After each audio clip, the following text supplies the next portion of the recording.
La Voz de América presenta.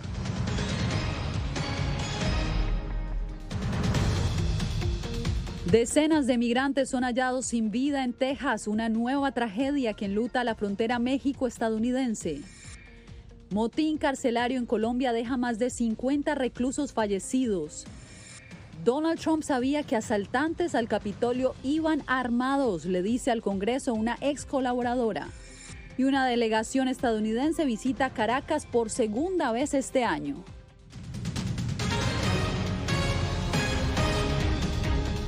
¿Qué tal? Bienvenidos. Comenzamos las noticias con la tragedia que enluta a la comunidad hispana en Estados Unidos. La cifra de migrantes que murieron dentro de un camión en Texas aumentó a 50. Las autoridades anunciaron la captura de 3 sospechosos. Esto es lo que se conoce hasta el momento. Los migrantes serían en su mayoría mexicanos, pero también hay guatemaltecos y hondureños. 46 de estas víctimas murieron por asfixia en este tráiler que fue abandonado en una carretera remota del sureste de San Antonio. Un grito de auxilio habría alertado a un hombre que transitaba la vía e informó a las autoridades. Al llegar los uniformados se encontraron con la aterradora escena y luego trasladaron a más de una decena de sobrevivientes a hospitales, entre ellos 4 menores de edad. Otras 4 personas murieron horas más tarde. Todas las víctimas serían migrantes que cruzaron la frontera que une a México con Estados Unidos. 39 de los fallecidos son hombres y 11 mujeres, según reporta el principal funcionario electo del condado, Bexar. Y esa tragedia en San Antonio, Texas, es otra amarga evidencia de la crisis humanitaria en la frontera sur estadounidense. Las autoridades de ambos países aceleran las investigaciones que recuerdan sucesos similares en años recientes. Jorge Agobián nos informa. No había señales de ventilación, aire acondicionado o acceso a agua en el tractor. Los pacientes estaban calientes al tacto, según las autoridades que concluyeron que los migrantes murieron debido a agotamiento por calor. La mayoría de las víctimas eran mexicanas y al menos 16 sobrevivientes fueron trasladados a centros de emergencia. El alcalde de San Antonio, el lugar donde fue hallado el camión, pidió justicia a las autoridades federales que investigan el hecho. La difícil situación de los migrantes que buscan refugio es siempre una crisis humanitaria, pero ahora nos enfrentamos a una horrible tragedia humana. La investigación está a cargo del Departamento de Seguridad Nacional. El secretario de esa cartera apuntó al caso como tráfico de personas. Los traficantes de personas son individuos insensibles que no tienen en cuenta a las personas vulnerables a las que explotan y ponen en peligro para obtener ganancias. El hallazgo ocurre en medio de una cifra récord de cruces irregulares en la frontera sur de Estados Unidos. No es la primera tragedia en ese estado, aunque sí la más mortal. En 2017, también en San Antonio, la policía halló a 39 migrantes indocumentados dentro de un tractor. 10 de ellos murieron, el conductor del vehículo fue condenado a cadena perpetua. Y este tema, pues es central. El presidente mexicano anunció que planea discutir el tema en la Casa Blanca el 12 de julio, en una reunión con su homólogo estadounidense. Según cifras oficiales, 557 muertes fueron reportadas en la frontera sur de Estados Unidos durante el año fiscal 2021, más del doble que el año anterior y el número más alto desde 1998. La exposición a altas temperaturas y la deshidratación es la principal causa de muerte, de acuerdo con las alertas de las autoridades. Jorge Agobián, Voz de América. Cambiamos de información. El comité legislativo que investiga el asalto al Capitolio escuchó este martes a una ex colaboradora de Mark Meadows, quien tuvo un papel muy importante durante los últimos meses de la presidencia de Donald Trump. Vamos en vivo al Congreso de Estados Unidos con Jacopo Luzzi. Jacopo, ¿qué reveló la testigo? Jasmine, nadie esperaba de verdad esta audiencia, pero el testimonio de este martes tenía revelaciones tan impactantes que no podían esperar. Cassidy Hutchinson, una ex colaboradora que estuvo dentro de la Casa Blanca aquel fatídico 6 de enero, dijo que Trump sabía que la multitud estaba armada, pero el expresidente ignoró cada señal de posible violencia e incluso removió las medidas de seguridad a su mitin.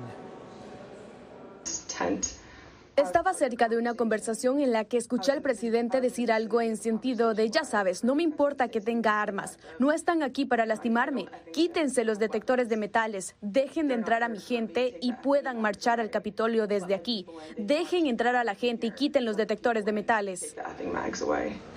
Se reveló que los asesores de Trump sabían de la posible violencia también en los días anteriores al 6 de enero, pero esto no cambió el escenario. Además, el expresidente quería ir al Capitolio, imagínate, Yasmín, con su auto presidencial después del mitin, y cuando el servicio secreto se opuso, Trump se enojó terriblemente.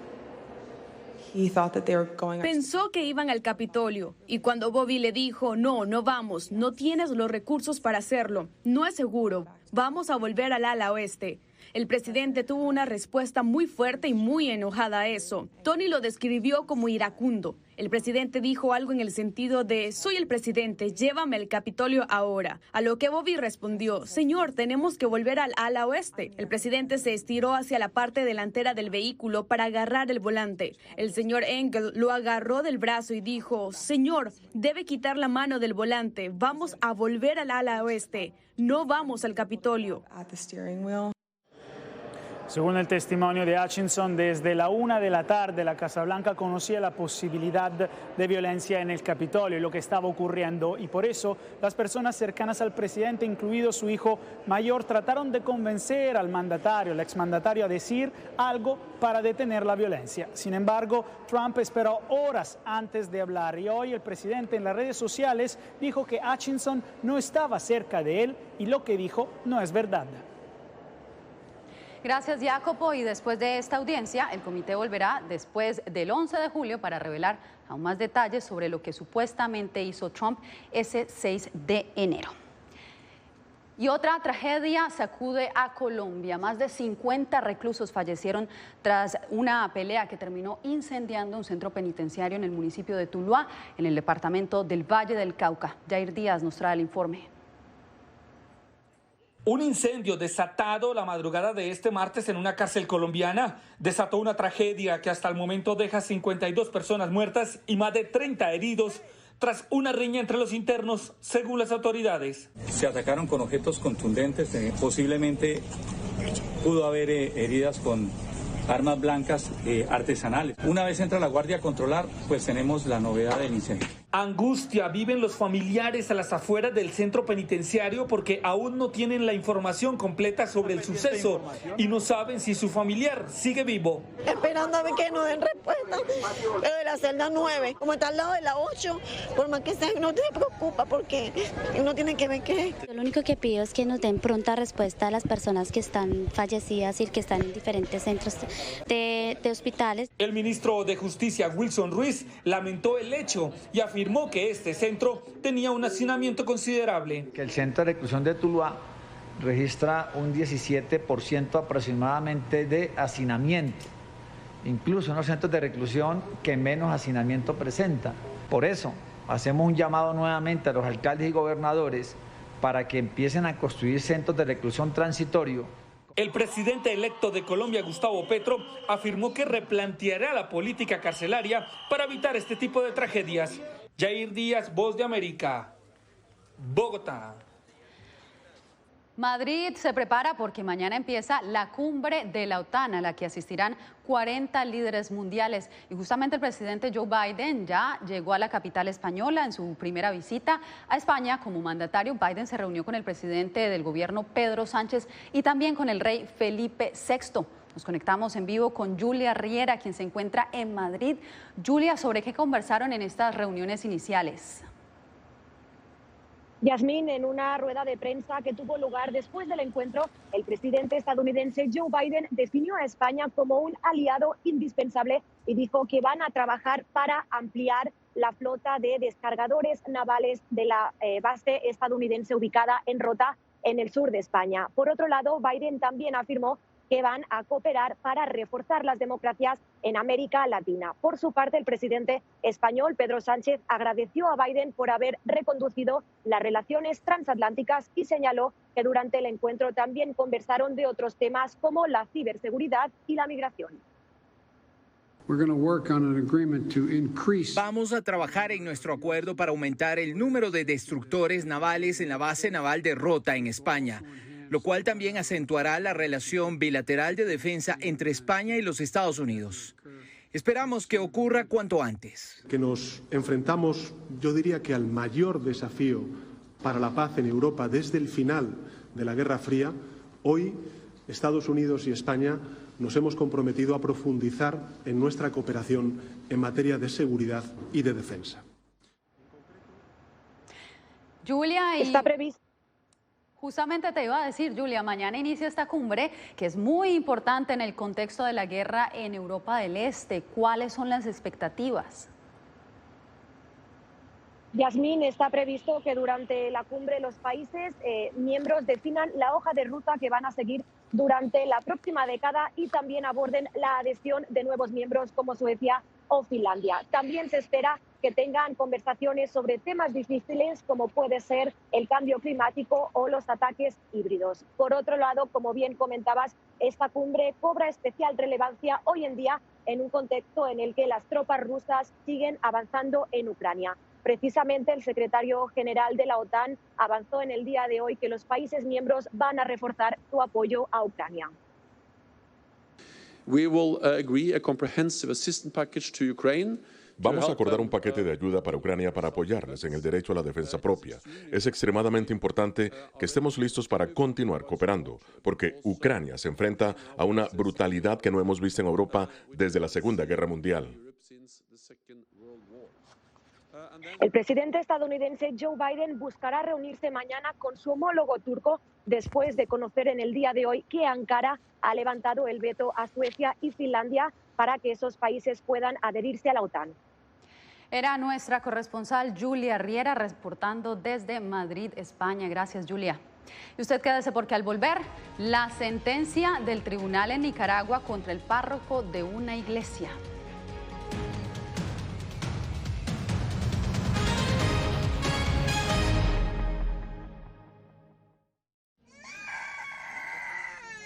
They are scared. Some of them lost their houses during bombardments.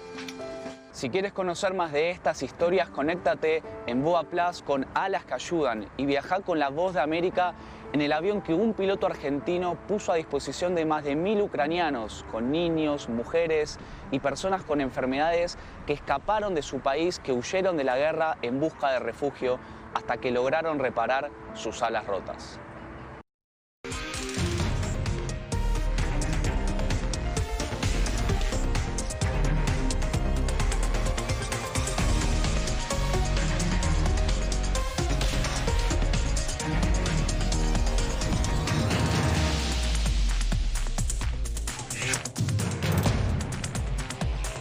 Venezuela 360, cada semana por La Voz de América.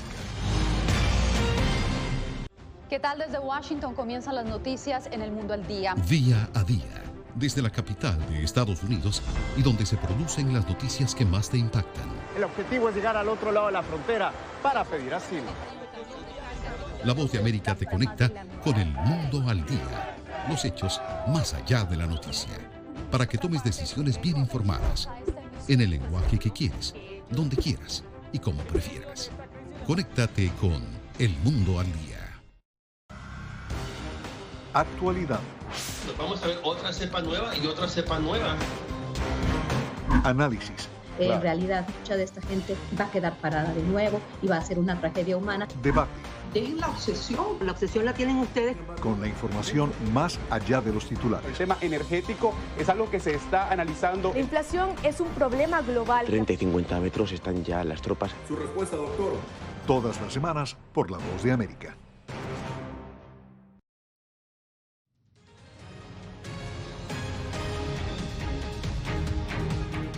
Actualizamos la información en El Mundo al Día. Una delegación del gobierno de Estados Unidos llegó a Venezuela para dialogar con funcionarios del presidente Nicolás Maduro con la meta de gestionar la liberación de 9 ciudadanos norteamericanos presos en el país suramericano. Álvaro Elgarra nos trae la información.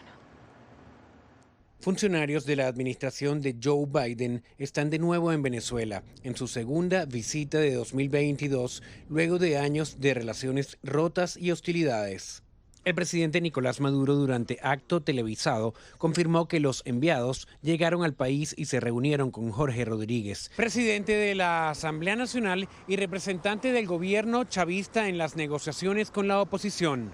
Jorge Rodríguez, a esta hora, está recibiendo a una delegación del gobierno de los Estados Unidos que ha llegado a Venezuela y está trabajando para darle continuidad a las comunicaciones iniciadas el 5 de marzo. Una fuente cercana a Juan Guaidó aseguró que la delegación estadounidense también se reunió con el líder opositor. La persona rehusó a compartir detalles y pidió que no se le identifique por nombre y apellido. La internacionalista Giovanna De Michele sostiene que el gobierno de Nicolás Maduro podría estar dispuesto a ceder a los que describió como presos políticos porque tiene una profunda necesidad de recibir cosas a cambio. Pudiera ser un gesto positivo, sin lugar a dudas, pero también pudiera ser un gesto desesperado. Si consideramos que los presos políticos en Venezuela siempre han sido concebidos como una moneda de cambio, ¿no? El Departamento de Estado de Estados Unidos dijo a La Voz de América que su delegación está conformada por el embajador Jimmy Story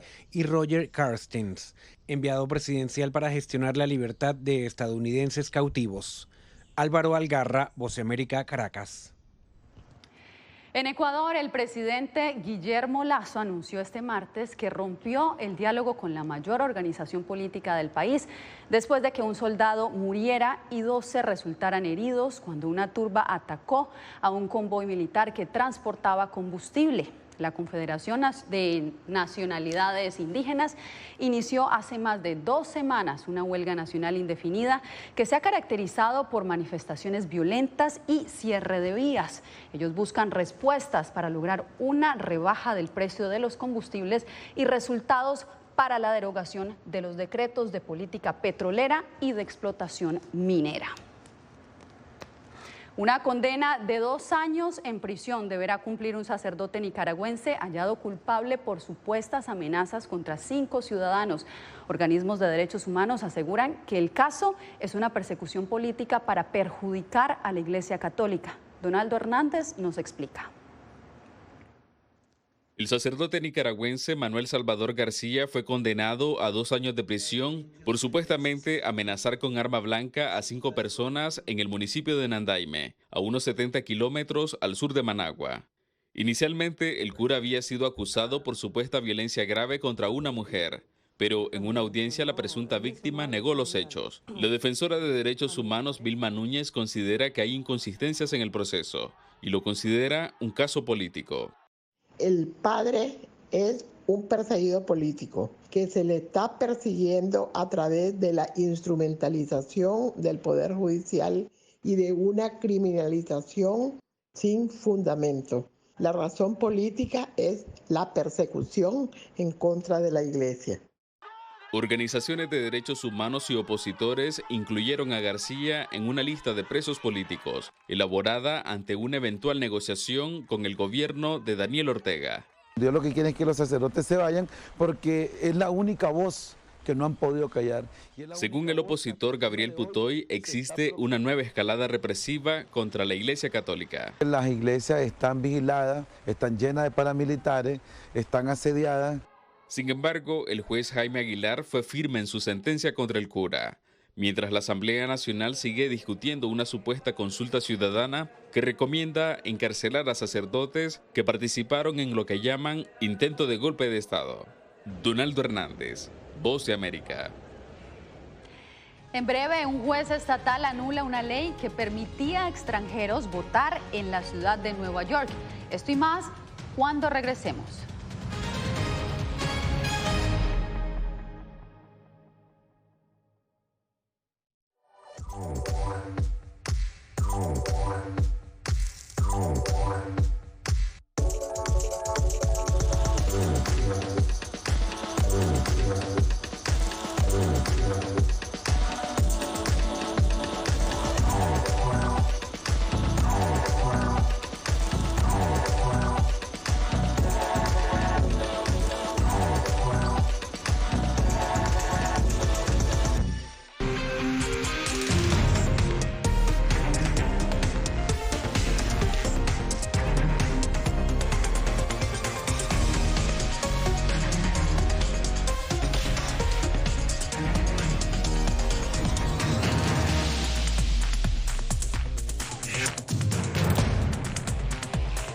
Venezuela 360, cada semana por La Voz de América. ¿Qué tal? Desde Washington comienzan las noticias en El Mundo al Día. Día a día. desde la capital de Estados Unidos y donde se producen las noticias que más te impactan. El objetivo es llegar al otro lado de la frontera para pedir asilo. La Voz de América te conecta con el mundo al día. Los hechos más allá de la noticia. Para que tomes decisiones bien informadas. En el lenguaje que quieres, donde quieras y como prefieras. Conéctate con El Mundo al Día. La Voz de América te invita a ser parte de nuestra familia a través de las redes sociales. Encuentra en tu muro las últimas noticias de tu país en su conexión con Estados Unidos, la región y el mundo. Historias que empoderan las voces latinoamericanas de política, economía, salud, actualidad, balanceadas y precisas. Únete a un equipo de origen hispanoamericano que trabaja para conectarte con los tuyos. Síguenos en Facebook y conviértete en protagonista de una historia que tú mismo ayudarás a construir.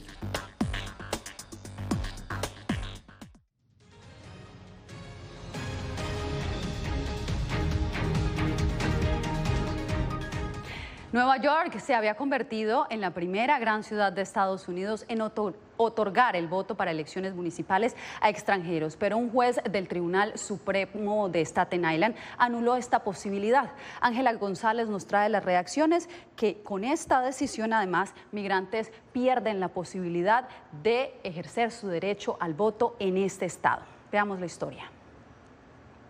A 6 meses de que entrara en vigencia en la ciudad de Nueva York el derecho para que casi 800,000 migrantes con residencia permanente voten en las elecciones para alcalde y otros cargos municipales, un juez de la Corte Suprema Estatal en Staten Island bloqueó esta posibilidad.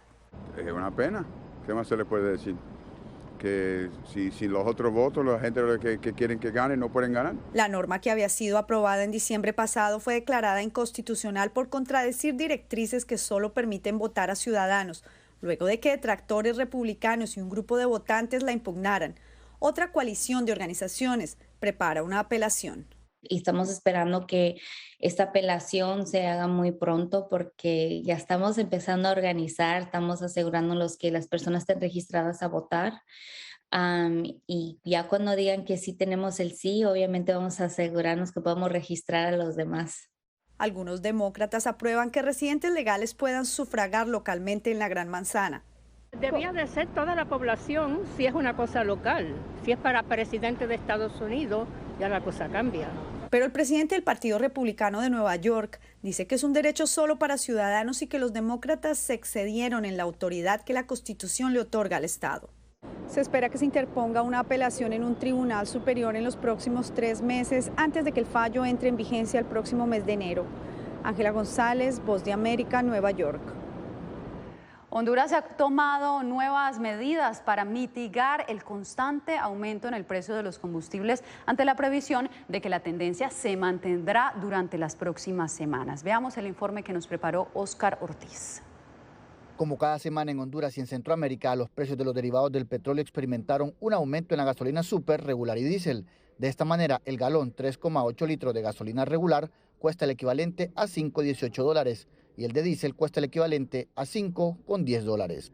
Y ante el aumento constante durante 6 semanas en los costos de los combustibles, la presidenta Xiomara Castro anunció haber congelado el precio de las gasolinas regular y diésel durante un mes. A pesar de esta medida, José Hernández es uno de muchos hondureños que ha sentido cómo su economía se ha visto afectada por los combustibles y hoy tomó una decisión. Acá me sale mejor venirme en transporte que traer mi carro, porque con mi carro gasto como 1.300 por ahí y en transporte lo gasto 300, 400 lempiras. La perspectiva en el mercado internacional es que seguirán subiendo los precios de los derivados del petróleo, por lo cual los economistas llaman a ahorrar. Los precios sigan aumentando debido a que en la actualidad vivimos en el mercado del petróleo está en una alta especulación y hay una alta volatilidad. Venimos de 2 semanas donde los precios tanto del West Texas intermedio como del Brent han disminuido hasta $10 en el mercado internacional. Sin embargo, no vemos nosotros como ciudadanos comunes esa disminución de los precios en la economía real o cuando vamos a poner gasolina. Guatemala se ubica como el país centroamericano con mayores costos de los combustibles actualmente. Óscar Ortiz, Voz de América, Honduras. En breve, un robot se convierte en una opción de alivio para quienes viven con las secuelas del aislamiento por la pandemia del COVID-19.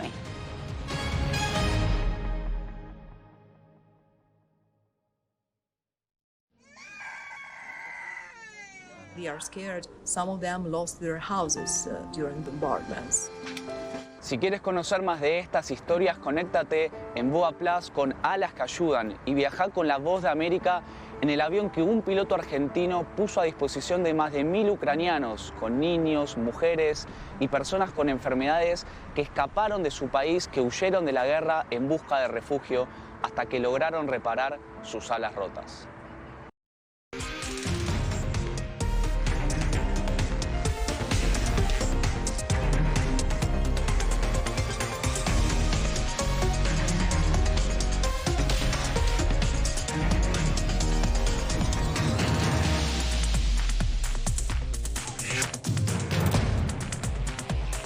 Venezuela 360, cada semana por La Voz de América.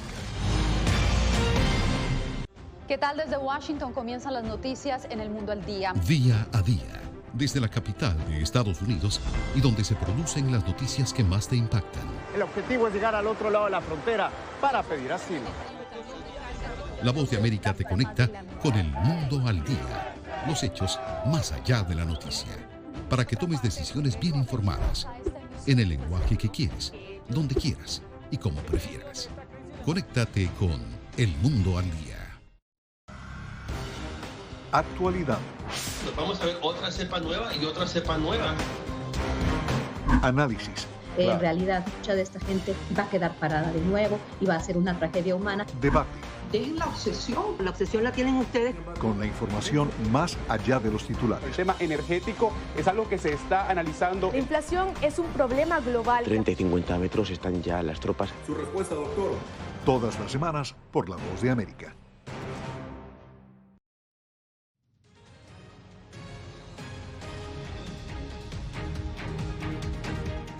Gracias por seguir con nosotros en El Mundo al Día. La pandemia intensificó la soledad de millones de personas mayores. Muchas ya luchaban contra la depresión. José Pernalete nos habla de un robot cuya compañía busca aliviar este problema.